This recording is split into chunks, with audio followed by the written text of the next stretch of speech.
जोंनि खौरां मेलाव बाहागो लादों जोंनि एबसुनि माखासे मावथि लोगो बिथांमोन जोङो गुबैयै सिगाङावनो नोंथांमोननि गेजेरजों दाखालिसो जोबना थांनाय बिसायख'थिनि उनाव आसामाव दिनै गोदान सरखार जागोन जोङो बिथांमोनखौ गासै देरहानानै सरखार दानो नागिरनाय आरो अपोजिसन थागोन जाय बिथांमोन 126सा एमएलए बिथांमोननिसिम जोङो गाहाम हामलायथि बावहरबाय जाहाथे आसामाव मोनसे गोग्गो दावगाथायजों लोगोसेयै गुबुन गुबुन जोंनि बायदिसिना समस्यानि सायाव समाधान लाबोयो बिनि सायाव जोङो खावलायहरगोन आरो बिनि माखासे जोङो दिनैहाय जाहाथे गोदान सरकारा जोंनि माखासे दुलाराय बर' फरायसा आफादा दिनै जों माखासे दाबि लाखिगोन बेखौबो मावफुंनानै होगोन होननानै जों मिजिंथियो दा गुबै दिनैनि जोंनि खौरां मेल लिंनायनि जाहोना जोंनि दा सोलिफुनाय फरायसालिफ्रा जिहेतु दान मोनसे जालांबाय बिथांमोनहा एकाडेमिक सेसन बादियै क्लास जागायबाय आरो फरायसाफ्रा फरायगासिनो दङ नाथाय दिनैसिमबो जोंनियाव जोंनि भारत संबिधानाव जों गुदि मोनथाय हिसाबै फान्डामेन्टेल राइट हिसाबै जोङो बिजाबफोरखौहाय थिग टाइमाव मोननांगौ आरो फरायसाफ्रा दासिमबो नाथाय बिजाबफोरखौ मोनजोबनो हायाखै दा बिनि थाखाय जोङो सानो जे बेबादि किताब बा बिजाब मोनैनि थाखाय राइट टु एजुकेशना भायलेसन जागासिनो दङ आरो बेखौ लानानै जोङो दिनै नोंथांमोननि सिगाङाव फोरमायनो सानो जे गोबां जोङो दा नोंथांमोननो हरगोन कपिखौ माने क श्रेणीनिफ्राय जागायनानै 10 थाखोसिम जोंनियाव माने गुबुन गुबुन बिजाब फ्राय गासिबो बिजाबखौनो माने खम बेसि माने 1000नि बारा सोरबाया 3000नि बारा जेरै माने जोङो नुयो जे जारिमिननि खोथा क्लास माने 9 8 आवबो 10 आवबो माने बिसोर बिजाबखौबो माने दिनैनि दिनावहाय माने जोङो नुबाय जे सानखान्थिफ्राबो माने 4377 गाहाम बिजाबानो गैया क्लास 9 आव थारमाने जोङो बुजिनो हायो जे बाहाय माने जारिमिनाबो 2945 गैया दा गोबां फरायसाफ्रानो बे बिजाबखौ मोनहैनो हायाखै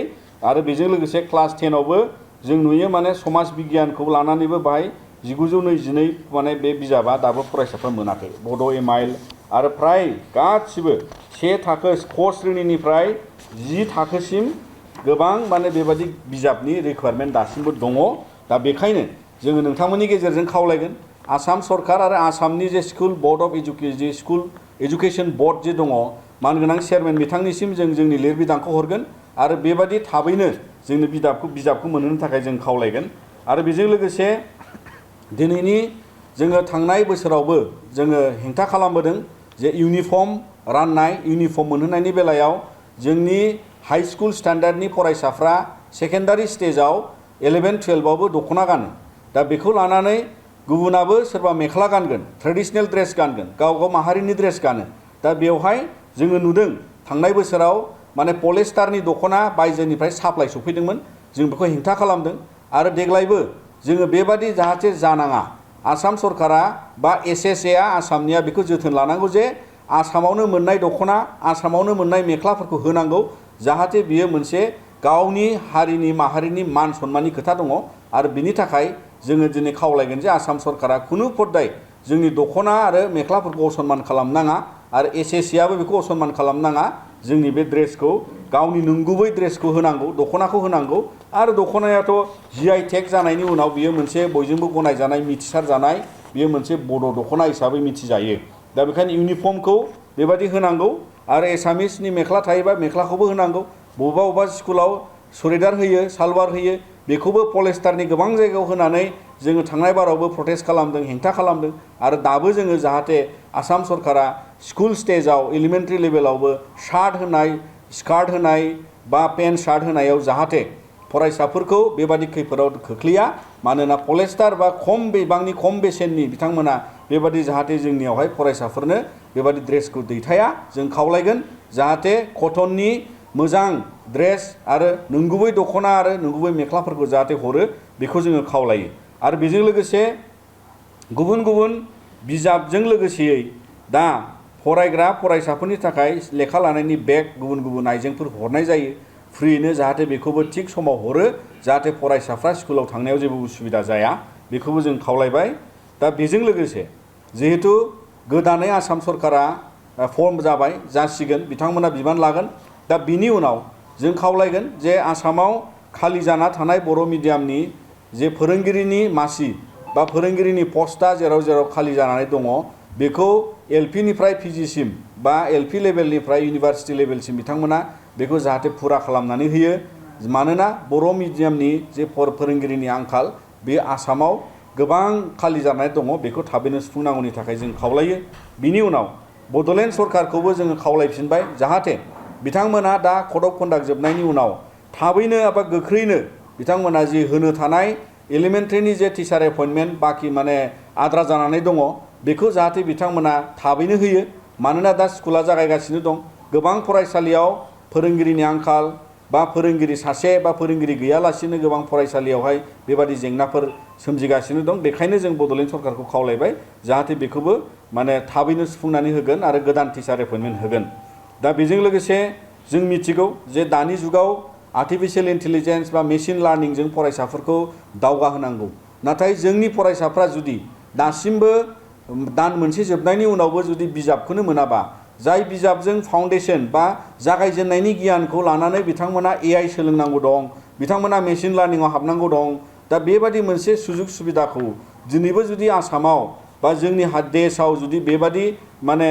बिजाब गैयालासिनो स्कुलाव थानांगौब्ला फरायसाफोरखौ गावनि गुदि मोनथायनिफ्राय नासयनाय जायो आरो बेखायनो जों खावलायगोन जिहेतु आसामाव निउ एजुकेशन पलिसियाबो इमप्लिमेन्ट जाबाय दा बेफोरखौ जोथोन लानांगौनि थाखाय जोङो गोख्रैनो जाहाथे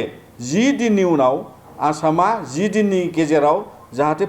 फरायसाफोरनो बिजाबखौ होजोबो आरो 10 दिननि उनाव जोङो दुलाराय बर' फरायसा आफादा जिखिजाया राहा जोङो हय लामायाव ओंखारनांगोन बा जों धरना होनांगोन आरो जोङो गोनां जायोबा जोङो हाइकर्टआव आरोबाव रिट पिटिशन होनो थाखाय जोङो फान्डामेन्टेल राइट्स जिहेतु भायलेसन जागोन बेखौ लानानै जों हाइकर्टआव थांगोन आरो बिनि अनगायै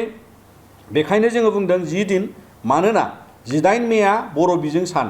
बर' बिजों फरायनानै थिसनजानाया 63 बोसोर जासिगोन आरो बेखौ लानानै दिनै आसाम नाङै बर' मिडियामा गोदान मिडियाम नङा हिसाबै जोंनि बे मान सन्मान जोंनि सोलोंथाइनि दावगाथायाव जोंबो गुबुनजों फेर फाथिनो हानायनि बा बेबादि मेसिन लार्निं एआई लार्निंआव आरो फरायसाफ्रा डिजिटेल सिटिजेनशिपआव आगान होनाय समाव जाहाथे बिथांमोना गुन गोनां सोलोंथाइ लानो हायो आरो बे गुन गोनां सोलोंथाइखौ मोनहोनांगौनि थाखाय आसाम सरकारा बिबान दङ मानोना बियो फान्डामेन्टेल राइट आरो बिथांमोननि बियो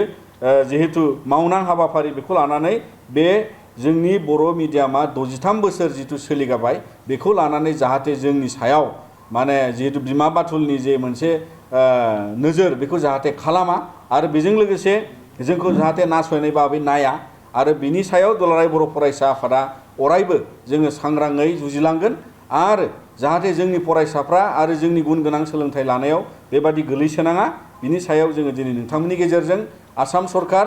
आरो बिथांमोननि जाय डिपार्टमेन्टआ बेखौ सामलायनांगौ जाहाथे बिथांमोना गोख्रोङैनो जोंनि दाबिफोरखौ खोनासंगोन आरो बेखौ जाहाथे थाबैनो जोंनो सुफुंना होगोन होननानै जोङो मिजिंथिबाय आरो 10 दिननि उनाव जोङो फिन आरोबाव हिसाब लागोन जाहाथे फरायसाफ्रा मोनजोबदोंना मोनजोबाखै आरो मोनजोबाखैबा जोङो जि राहाखौ लानांगौ जों उननि समाव लालांगोन। बिथांमोननि गेजेरजों जोङो दानि गोदानै जिहेतु आसाम सरकारा बिबान लासिगोन आरो जों दुलाराय बर' फरायसा आफादनिफ्राय बेखौ जों खावलायनो लुबैयो जाहाथे जोंनि जि बड'लेण्डआव बिटिआर गोरोबथा जानायनि उनाव जिफोर आद्रा थानाय खामानि जेरै बाउन्डारि बांहोनाय गामि सोसननाय लोगोसेयै संबिधानिक जे एमेन्डमेन्टनि सायाव आसाम सरकारा राहा लानांगौ पार्लामेन्टनि एमेन्डमेन्टखौ जाहाथे 125 एमेन्डमेन्टखौ बिथांमोना मावनायाव मदद खालामगोन आरो बेबादिनो गुबुन गुबुन जोंनि भेन्सार स्कुलनि जेंनाखौ समाधान खालामनायाव बड'लेण्डनि जे आयेन पास खालामनाय जिखौ लानानै 6.3 नि इमप्लिमेन्टेसननि बाथ्रा दङ जाहाथे बिथांमोना गोख्रैनो बेखौ मावफुंगोन होननानै जों मिजिंथिबाय आरो बिदिनो गुबुन गुबुन जोंनि जे फसंथान गायसननाय सोलोंथाइ दावगाहोनायाव आरो गासै आसाम सरकार आरो मिरु सरकारनि जे बिटिआर गोरोबथाखौ मावफुंनो गोनां आद्रा थानाय जाहाथे बिथांमोना बयबो जाहाथे बड'लेण्डनि आरो आसामनि गासै एमएलए मन्थ्रि जाय बिथांमोना बिबान मोनगोन जाहाथे गासैबो बर' माहारिनि आरो गुबुन गुबुन एनडिएफबिनि जाय बिथांमोननि केस उइथड्रलनि खोथा दङ आरो बायदि बेबादि माखासे जुजिनाय थासारि दंबावो आयेनिक भाबे जायखौ आसाम सरकारा मदद खालामनांगौ आरो जायनि सायाव जोंनि बड'लेण्डनि बा बड'नि जायफोर एमएलए मन्थ्रि मोनगोन बिथांमोना जाहाथे बेफोर बिथिङाव नोजोर बोनानै माहारिनि दावगानांगौनि थाखाय आरो जोंनि आसाम बा बड'लेण्डआ दावगानांगौनि थाखाय बेफोर समाधाननि लामाखौ बरनगोन जों नोंथांमोननि गेजेरजों दिनैहाय गोदानै बिबान मोनगोन बा आसाम सरकार दागोन बिथांमोनखौ जोङो खावलायहरो।